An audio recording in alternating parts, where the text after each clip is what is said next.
जय श्री कृष्ण। राधे राधे। आज हम कहने वाले हैं अगहन मास की कथा। अगर मेरे चैनल पे नए हो तो प्लीज़ सब्सक्राइब जरूर करना। आइए कहानी सुनते हैं। एक गांव में ब्राह्मण दंपति दो बेटियों के साथ रहते थे। पहले के लोग ब्राह्मण को देवता का रूप मानते थे, इसलिए सभी गांव के लोग उस ब्राह्मण को अन्न, धन, वस्त्र और दक्षिणा दिया करते। अमावस्या पूर्णिमा के दिन गांव के लोग दान दक्षिणा दिया करते। ब्राह्मण परिवार का इसी से जीवन यापन चलता।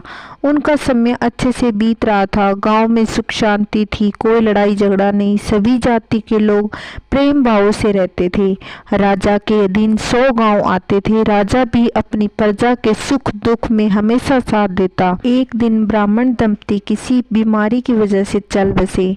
ब्राह्मण की बेटियों पर दुखों का पहाड़ टूट पड़ा। दोनों बेटियां अभी 12-13 वर्ष की थी। गांव वालों को इस बात का पता चला तो पूरे गांव में सन्नाटा छा गया। किसी के घर में चूल्हा नहीं जला। गांव के सरपंच और गांव वालों ने मिलकर ब्राह्मण दंपति का दाह संस्कार करवाया। 12 दिन गांव वालों ने पूरे करे। अब बेटियों की बात आती है। गांव के सरपंच ने कहा कि अब इन बेटियों की जिम्मेवारी हमारे ऊपर आती है। हम इनका पालन पोषण और विवाह करना होगा। सभी गांव वाले बोले ठीक है। सभी गांव वालों ने अपनी जिम्मेवारी खूब तरीके से निभाई। दोनों बहनों में छोटी बहन बहुत ही समझदार और धार्मिक थी। घर पर आने जाने वालों का अच्छे से आदर करती। समय बीतने लगा। तब एक दिन छोटी बहन ने देखा कि गांव के लोग अगहन मास में गंगा स्नान कर रहे हैं, कथा कहानी पूजा पाठ व्रत कर रहे हैं। छोटी बहन ने बड़ी बहन से कहा कि हमें भी अगहन मास में गंगा स्नान करना चाहिए, व्रत करना चाहिए। तब बड़ी बहन बोली तू ही कर ले, मेरे से भूख बर्दाश्त नहीं होती। तब छोटी बहन ने गांव की औरतों के साथ अगहन मास में गंगा स्नान किया, व्रत किया और उनके पास बैठकर कथा कहानियां सुनी। पीपल पथवारी पूजती, सूर्य भगवान को अर्घ देती, तुलसी जी में जल देती। तब एक बार की बात है, उनके गांव में गंगा नदी बहती थी तो साधु संतों की टोली अगहन मास में गंगा स्नान करने आती। जब मास बीत गया तो सभी साधु संतों की टोली जाने लगी तो बड़ी बहन उन साधु सन्यासियों की टोली में चली गई। छोटी बहन को तो पता भी नहीं चला कि उसकी बहन साधु संतों की टोली में चली गई है। जब बड़ी बहन घर में नहीं मिली तो छोटी बहन गांव वालों के साथ मिलकर अपनी बहन को पूरे गांव में ढूंढा, पर वह कहीं नहीं मिली। गांव के एक भले व्यक्ति ने कहा कि ब्राह्मण की बेटी तो साधु संतों की टोली में जाते देखा था। छोटी बहन ने ये सुना तो बहुत दुख हुआ। तब दूसरे ही दिन गांव में पंचायत हुई कि ब्राह्मण की बड़ी बेटी भाग गई, हमें ब्राह्मण की छोटी बेटी का विवाह जल्दी कर देना चाहिए।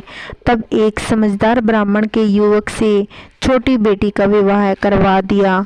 वह युवक घर जवाई बनकर वहीं रहने लगा।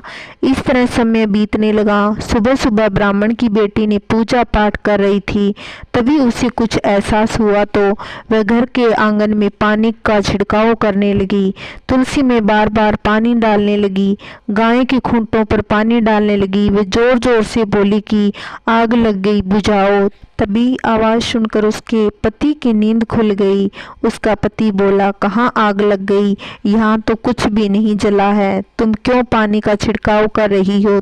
तब छोटी बहन पति से बोली कि मेरी बहन जिन साधु संतों की टोली के साथ गई थी वहाँ सबकी झोंपड़ियाँ जल गई, लेकिन मेरी बहन की झोंपड़ी की आग मैंने बुझा दी। पति यह सुनकर बड़ा आश्चर्य हुआ।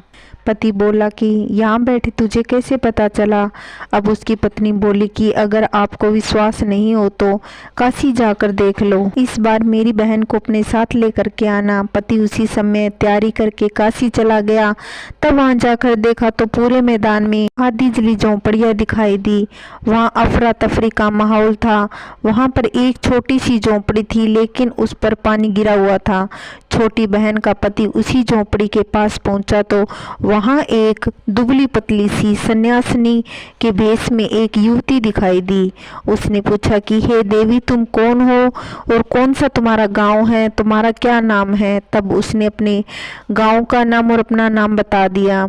तो वह बोला कि तेरी छोटी बहन ने मुझे यहाँ भेजा है, मैं तेरी छोटी बहन का पति हूँ, मैं तुम्हें ले जाने के लिए आया हूँ, अब तुम वापस अपने गांव चलो, अपने घर चलो। ऐसा सुनते ही वह फूट फूट कर रोने लगी। वह वापस अपनी बहन के पति के साथ अपने गांव में आ गई।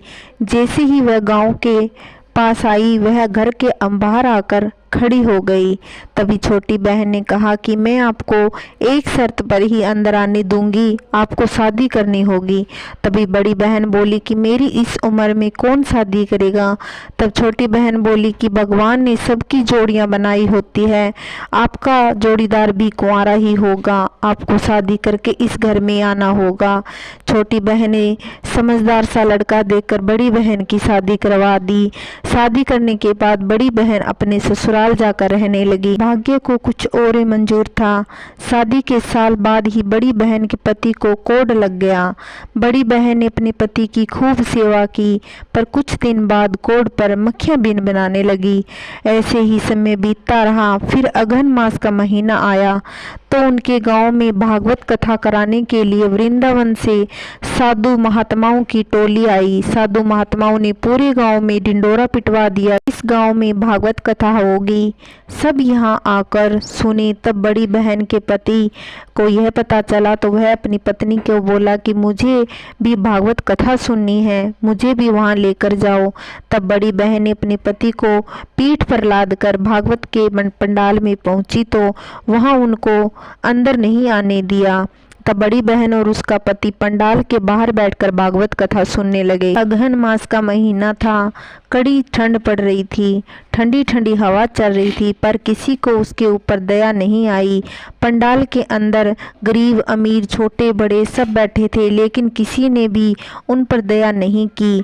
जो भी उनको देखता हीन भावना से ही देखता। ऐसे ही दिन बीतने लगे और बड़ी बहन और उसका पति पंडाल के बाहर ही बैठकर भागवत कथा सुनते। 7वें दिन मौसम बहुत खराब था, आंधी तूफान बरसात हो रही थी। दोनों पंडाल के बाहर ही भागवत कथा सुनते रहे। उनके तप और दृढ़ शक्ति को देखकर ऊपर स्वर्ग के भगवान का सिंहासन डोल पड़ा। तो तब ब्रह्मा विष्णु महेश अचंभित हो, मृत्यु लोक में कौन है, इसके तप से हमारा सिंहासन डोल पड़ा। तब नारद मुनि वहां आकर बोले कि हे देवताओं, ब्रह्मा विष्णु महेश मृत्यु लोक में एक कोढ़ी और उसकी पत्नी तेज सर्दी और बारिश में खुले मैदान में बैठकर भागवत सुन रहे हैं। तब विष्णु भगवान माता लक्ष्मी को लेकर देव विमान में बैठकर उसी गांव में उतरे। विमान के उतरते ही वहां पंडाल उड़ गया, अंदर बैठे लोग भागने लगे। देव विमान को देखकर सभी गांव वाले, राजा रानी मंत्री भागवत कथा छोड़कर उसी दिशा की ओर दौड़े जिस दिशा में देव विमान उतरा था। देव विमान उतरा, देवदूतों ने उस कोढ़ी को और उसकी पत्नी को अपने देव विमान में बैठा लिया और वे अंतर्ध्यान हो गए। सभी गांव वालों के साथ राजा रानी मंत्री सभी को बहुत शर्मिंदगी हुई। एक बूढ़े आदमी ने कहा कि तुम लोगों की सोच बहुत छोटी है, तुमने इस कोढ़ी को, इसकी पत्नी को पंडाल के अंदर बैठाकर भागवत कथा नहीं सुनने दी। अगर तुमने सुनने दिया होता तो आज हमें भी भगवान के दर्शन होते, आज हम भी इस विमान में बैठकर बैकुंठ को जाते। सभी के घर में सुख शांति बनी रहे। जय श्री कृष्णा, राधे राधे। अगर मेरी कहानी आपको पसंद आती हो तो प्लीज़ लाइक ज़रूर करना और सब्सक्राइब करना और कमेंट करके बताना कहानी कैसी लगी।